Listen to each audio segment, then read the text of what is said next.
इन अहादीस में बुनियादी तौर पर हमारी तरबियत की गई है, दुनियावी कामों के हवाले से भी और उखरवी।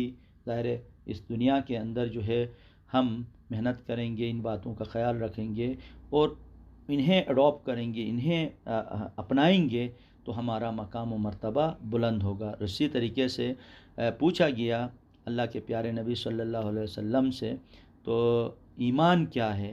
तो आपने फरमाया अन तुमिन बिल्लाहि व मलाइकतिही व कुतुबिही व रसूलिही। और अल्लाह के प्यारे नबी ने क्या फरमाया कि ईमान रखना। देखें, ईमान पे पहले बहुत दफ़ा हम बात कर चुके हैं और वो रिकॉर्डेड है। और वो ईमान रखें खुदा पर, मलाइका पर, किताबों पर और रसूलों पर और यौम आखिरत पर। वो तुमिन बिलक़द्री व खैरिही व शर्रिही। किसी का माइक ऑन है, काइंडली वो अपना माइक बंद करें प्लीज़। और वो जो है खैर व शर पर वो ईमान रखें। इसी तरीके से अगली हदीस में हमें समझाया गया है। देखो हदीस के अल्फाज हैं, जिस तरीके से बहुत सारे जगहों पे, जैसे कि पंजाब की तरफ नीचे पानी निकालने के लिए बेल बांधते हैं, तो वो गोल गोल घूमते हैं तो नीचे से पानी निकलता है। इसी तरीके से हमारे यहाँ कल्चर में क्या था, गंदम को पीसने के लिए गायें बांध देते थे, तो वो गोल डंडे पे बांधते थे तो वो गोल गोल घूमते थे, जिसमें आपके खोशे से गंदम का दाना लाहिदा होता था। इसी तरीके से अरबों में जो गधे से काम लेते थे तो एक डंडे के बांधते थे तो वो गोल गोल घूमता था, तो वहाँ से बहुत सारे काम उनसे ले लेते थे। तो तमसीलन मिसाल देते हैं, यानी आप जो है कुल्लू के बेल की तरह क्यों हो जो गोल गोल घूमते रहते हो। बात समझ में आ रही है? हाँ, इस तरह मिसाल दी है, जिस तरह वो घूमता है तो उसकी अंतड़ियाँ बाहर निकली हुई है, जैसे कि एक गधा गोल गोल घूमता है ना, इसी तरह से क़यामत के दिन वो इंसान जो दुनिया के अंदर अच्छी बातें तो करता था लेकिन वो खुद उस पर अमल नहीं करता था, तो वो गोल गोल घूमेगा, उसकी अंतड़ियाँ अंदर की वो बाहर लटक रही होंगी, तो लोग उसके इर्द गिर्द जमा होंगे। ज़ाहिर है एक अनहोनी सी बात होगी, तो वो कहेंगे यार ये तुम्हारी क्या हालत हुई, तो हम तो ए फ़लाँ, उसका नाम लेंगे ना, हम दुनिया में उनका जो नाम था उस नाम से हम पुकारेंगे, ए फ़लाँ आदमी आप ये हालत आपकी कैसी बनी।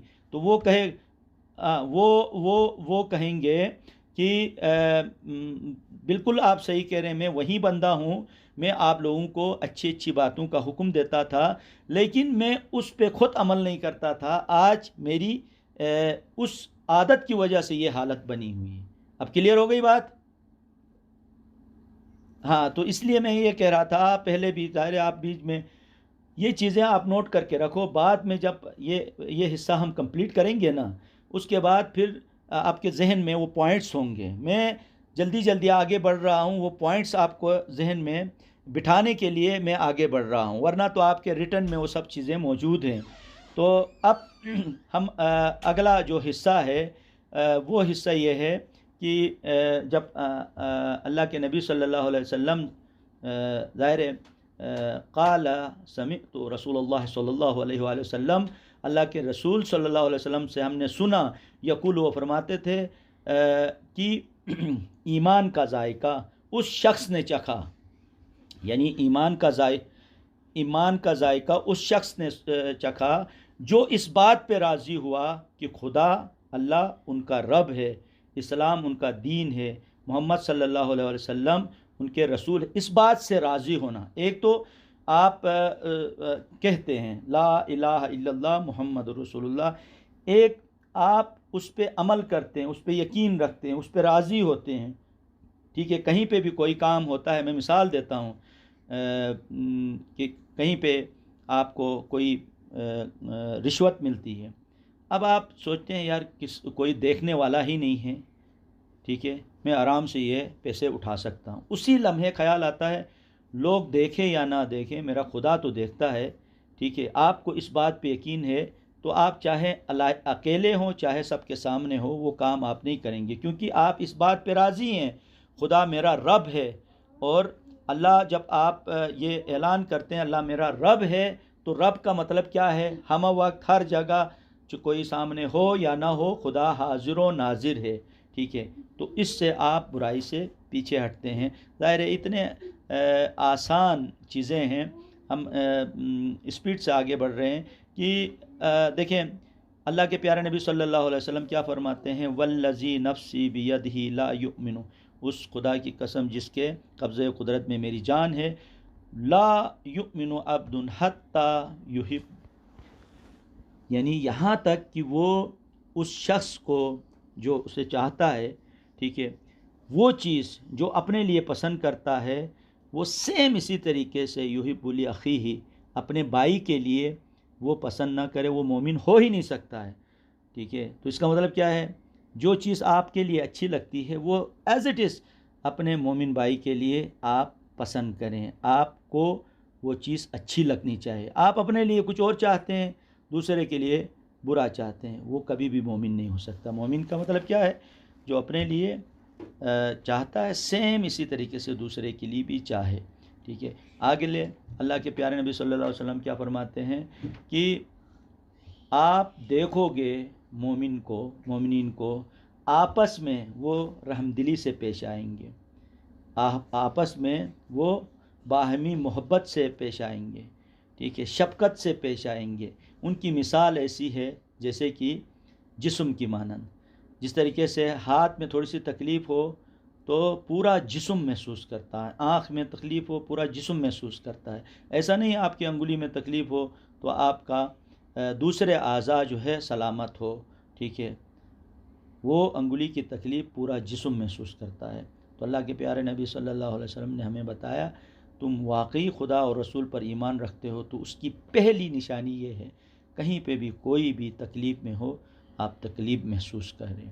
जिस तरीके से इंसान नींद उसको पूरी नहीं होती है तो या बुखार उसको हो तो कितने परेशानी में होता है, सेम इसी तरीके से ये समझाया गया है कि एक अज़ू को, एक हिस्से को कभी भी नेवर तकलीफ़ नहीं बल्कि पूरे जिस्म उस तकलीफ़ को महसूस करता है।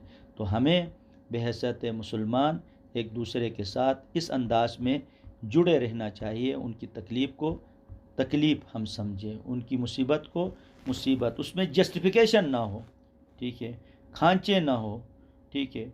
तो उस सूरत में हम क़यामत के दिन खुदा की रहमत और हमारे प्यारे नबी सल्लल्लाहु अलैहि वसल्लम की शफ़क़त में हम रह सकते हैं और उन्हें बता सकते हैं, उन्हें हम ये बता सकते हैं दुनिया के अंदर जिस अंदाज में आपने हमारी तरबियत की, सेम उसी तरबियत में रहते हुए हमने दुनिया की ज़िंदगी गुजारी। उसमें हम बात करेंगे आगे चल के। अल्लाह के नबी सल्लल्लाहु अलैहि वसल्लम फरमाते हैं कि इस्लाम की बुनियादें 5 चीज़ों पे हैं। शहादा है, यानी ला इलाहा इल्लल्लाह मुहम्मदुर रसूलुल्लाह, ला इलाहा इल्लल्लाह व अन्ना मुहम्मदन अब्दुहु व रसूलुहु, और नमाज अदा करना, ज़कात अदा करना, हज बैतुल्लाह की करना और रमज़ान के रोज़े रखना। ये बुनियादी तौर पे इस्लाम की बुनियादें हैं।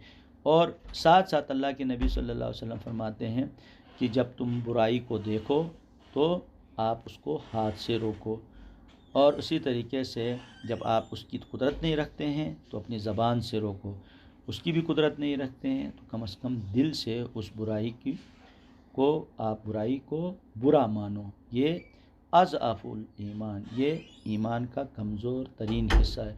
और इसी तरीके से अल्लाह के नबी सल्लल्लाहु अलैहि वसल्लम फरमाते हैं, तुम में से हर एक हुक्मरान है, ठीक है, और तुम में से हर एक रियाया है, यानी जैसे कि हुक्मरान होता है उसकी बात मानने वाला। जिस तरीके से घर में मर्द जो है घर का सरबराह है, हुक्मरान है, घर के जितने अफराद हैं वो रियाया हैं। इसी तरीके से यानी जो औरत है वो घर की सरबराह हैं। किन मामलात में, वो घर के जितने भी अफराद हैं उनके खाने पीने रहने सहने जो भी मामलात घर के अंदर है, जो हुस्न है। मर्द तो घर के बाहर के तमाम उमूर का वो हुक्मरान है, और ख़ातून घर के अंदरूनी मामलात के दायरे उन तमाम की हुक्मरान है। और वहाँ पे वो ये नहीं कहता है कि उसकी हुक्म अदोली नहीं कर सकता। इसी तरीके से आदमी जो है, यानी यहाँ पे क्या कहते हैं, ग़ुलाम है, व अब्दुर रजुल कहा है। अब्दुर रजुल यानी आदमी का जो ग़ुलाम, वो भी हुक्मरान है। किस चीज़ पे हुक्मरान है? जो आदमी है उसका जो माल व असबाब है उसके हवाले से वो हुक्मरां हैं, और इसी तरीके से वो जो जिसकी रियायत में जो चीज़ें हैं वो उनकी तसर्रुफ़ में जो चीज़ें हैं वो उसकी बात मानेंगे। उसमें ऐसा नहीं है कि उसको छूट मिले। इसी तरीके से अला आगा रहो, तुम में से हर एक हुक्मरां भी है, तुम में से हर एक रियाया है। जब खुदा के मामले में आते हैं तो ज़ाहिर है हम सब उसके यानी बात मानने पे हम, ज़ाहिर है खुदा ने कहा कि तुम इन इन चीज़ों पर अमल करोगे तो तुम फलाह पाओगे, कामयाबी पाओगे। तो इसलिए हुक्मरां का मतलब यहाँ पे ये है कि उस माल व असबाब की हिफाजत करना, वो किसी भी हवाले से वो ज़ाया होने ना पाए। जिस तरीके से आप किसी के अंडर में अपना कोई चीज़ देते हैं तो क्यों देते हैं? इसलिए देते हैं कि वो चीज़ सलामत रहे। तो यहाँ पे भी सलामती की सेंस में ये सब चीज़ें हमें समझाई गई हैं।